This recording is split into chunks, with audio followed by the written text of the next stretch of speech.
And so the first question I think we have to ask ourselves is, was there a war in Gaza? And that's actually an important question, because Israel justified the death and destruction in Gaza by saying that it confronted, and now I'm using its phrase, an asymmetric war in Gaza.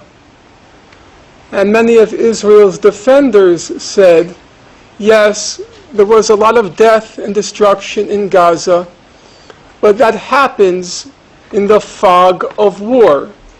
That is, there's lots of confusion on the battlefield, split-second decisions have to be made, and so inevitably, if regrettably, innocents get killed and there's a lot of destruction. So when we use the word war to describe what happened in Gaza, we're already setting a context which can easily become propaganda if in fact it wasn't a war. Well, what did happen in Gaza?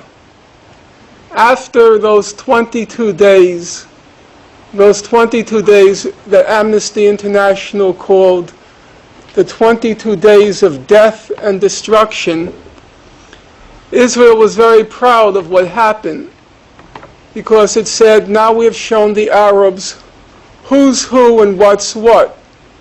We've erased the memory of the July-August 2006 defeat in Lebanon.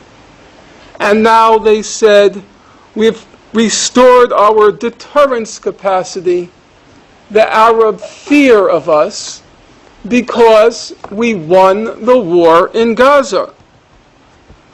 Well, as they boasted about having won the war in Gaza, an Israeli strategic analyst came along and he wrote in an Israeli paper, he said, it is very dangerous for Israel to believe it won the war when there was no war.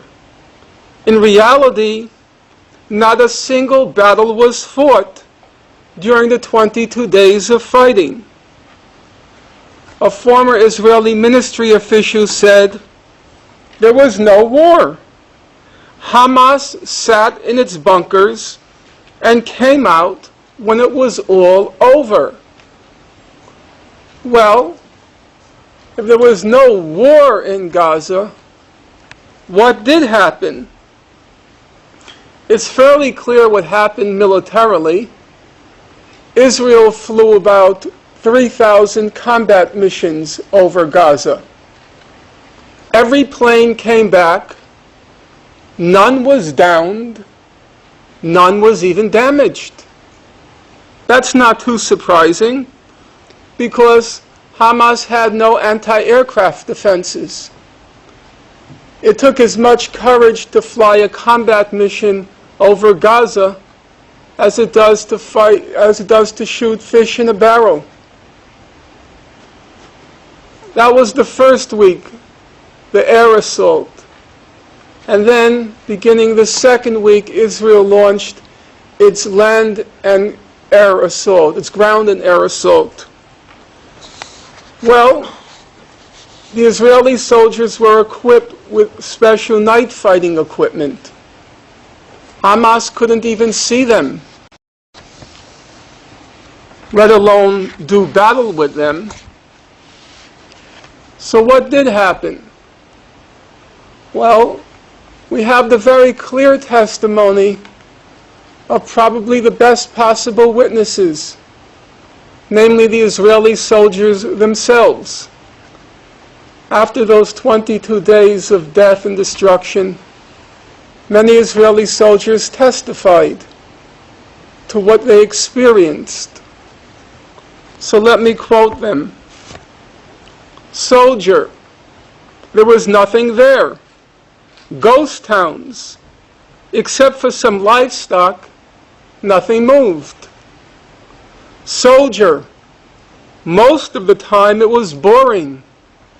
There were not really too many events. Soldier. I did not see one single Arab the whole time we were there, that whole week. Soldier. Everyone was disappointed about not engaging anyone. Soldier. Usually we did not see a single living soul, except for our soldiers, of course. Not a soul. Soldier. Go ahead and ask the other soldiers how often they encountered combatants in Gaza. Nothing.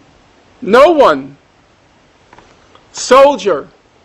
There was supposed to be a tiny resistance force upon entry, but there just wasn't. No soldiers, no enemy in the field, no engagement, no battles. But that's only half the story. The other half is equally illuminating. All you have to do to see for yourself is go to your computers and enter under Google, breaking the silence. And what will come up on your screen is a collection, one of the collections of soldier testimonies. And then when it comes up on your screen, just enter under the search function, enter the word insane. And if you enter the word insane once, twice, 3 times, 4 times, 5 times, 6 times, 7 times, the soldiers who are interviewed keep using the word insane. Israel used insane amounts of firepower in Gaza. Israel used insane amounts of firepower in Gaza. Israel used insane amounts of firepower in Gaza. The soldiers were interviewed separately. They weren't cueing each other, but the same word leapt to mind for each soldier.